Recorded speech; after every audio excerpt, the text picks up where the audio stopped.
ነገ የሚያጓጓው ሰው በትላንት አይመሰጥም፣ በዛሬም አይታመንም። ራሱን ቀለል ያደርጋል። በህይወቴ ብዙ ያገኟቸው ብዙ ያጣኋቸው ሰዎች አሉ። እንዳገኛቸውም እንዳጣቸውም ዓለም እዛ ጋር ብሰራ ብዙ ያለፍኩባቸው የህይወት መንገዶች አሉ። አዝኜም አልቅሼም በአብዛኛው አዝኜ ግን እነሱ ቢሆኑ ዛሬን መቀጠል አልችልም።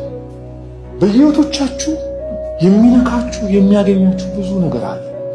ከሩጫ የሚያወርዱ እንድትቀንሱ ፍጥነት የሚያደርጉ ግብ እንዳትደርሱ የሚያደርጉ ብዙ ቀኝና ግራዎች አሉ። ወዳጆች ሆይ በዚህ ትራክ ላይ ወደ ቀኝም ወደ ግራም እንዳንል ፊታችንን ብቻ እያየን ልክ እንደ ኢየሱስ በመስቀል የታገሰው በፊቱ ስላለው ደስታ እንደሚል ለምኖረው ኑሮ እንደ ሰው ላጠፋ፣ እንደ ሰው ላዝን፣ እንደ ሰው ልንጎዳ የምንችልባቸው ብዙ ነገሮች አሉ። ግን ከሩጫ የሚመልስ ዴማስም ቢሆን ይቀራል። ከሩጫ የሚያዘገይ ትንንሽ ድሎችም ቢሆን ይቀራል። ከሩጫ የሚያስቀር ደረስኩበት የምንላቸው ነገሮችም ቢሆን ይቀራሉ።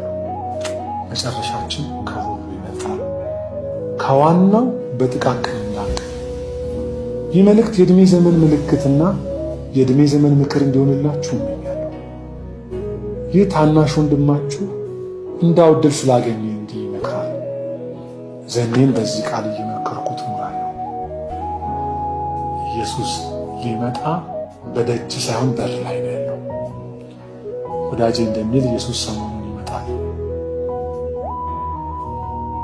እንዲህ ሆነን ይመጣል። ዋጋ፣ ሽልማት፣ አክሊል ደግሞ ከእጁ ይቀበላል። እስከዛ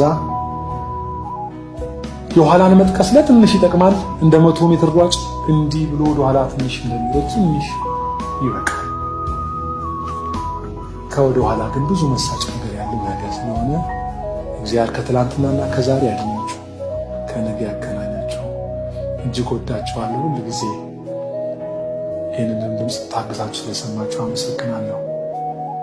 እመኑን በዚህ መልእክት መሰረት ከሄድን አሁን በአካል ምናልባት በቦታ ርቀት ያለን ሊሆን እንችላለን።